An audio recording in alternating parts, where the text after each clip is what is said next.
Hey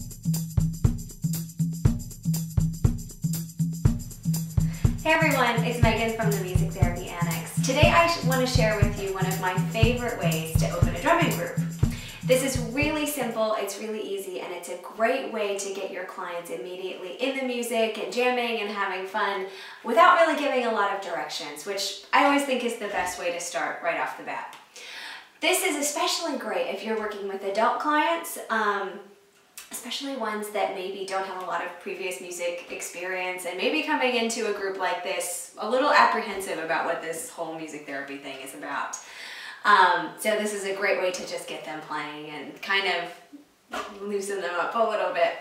So again, this is super easy. All you want to do is you want to find a song that has a really, really clear, easy beat. One that you just can't help but move to a little bit. Today I decided to choose the song Ain't Nothing Wrong With That by Robert Randolph and the Family Band, who I'm a big fan of.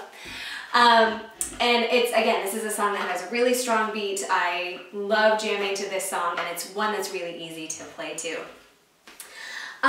So you go into your group, and what I like to do is I'll turn on the song, and then either verbally or just leading by example, I'll direct clients to listen to the song a little bit, to kind of move to the beat a little and kind of feel it in their bodies, and then to just start playing along. Once I observe the group for a little while, I try to look for a couple things. I want to make sure that they've established a pretty comfortable groove, that they look fairly comfortable in the music. And then, when I see that they're at a really good place together, then I just gradually turn the volume down a little bit. And I direct them to keep on going. And usually what's left is this really exciting, really intact groove, which I think always kind of surprises the clients that I work with, that they're capable of making music like this. That's it. So I'm going to demonstrate really, really quick with this song. So if I were walking into a group, I would just kind of give everyone an instrument and, direct them to listen a little bit.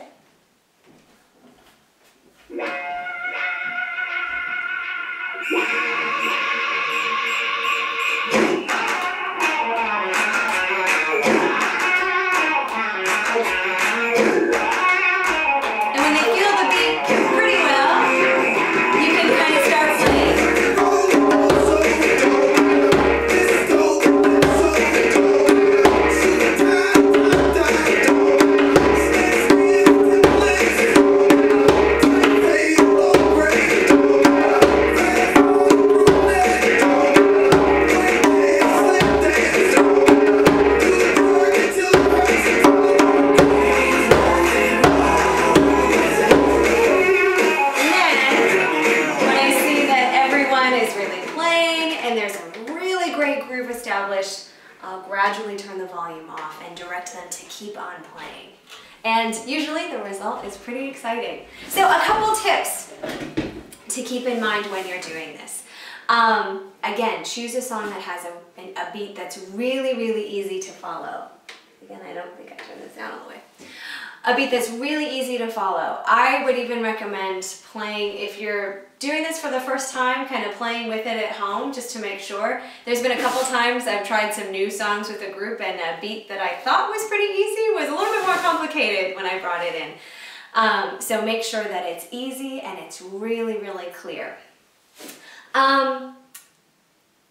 I like to warn clients ahead of time that I'm going to be turning the music off. I found a lot of times when I do this exercise, the minute I start turning the music down, even when I just go, make the motion to turn the music off, they take that as a cue to stop. So I like to give a verbal warning just at the very beginning that I'm going to be turning the music down.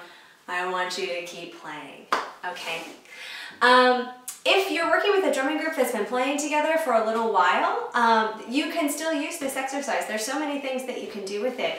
A lot of times I find that if I'm working with a drumming group, I get stuck in certain grooves and we seem to play the same one over and over and over again. So I use this exercise to kind of shake things up a little bit. I will look for songs that are in some creative meters like 6/8 and 3/4, and kind of use that to establish a new groove that kind of goes against the one that we keep getting stuck in.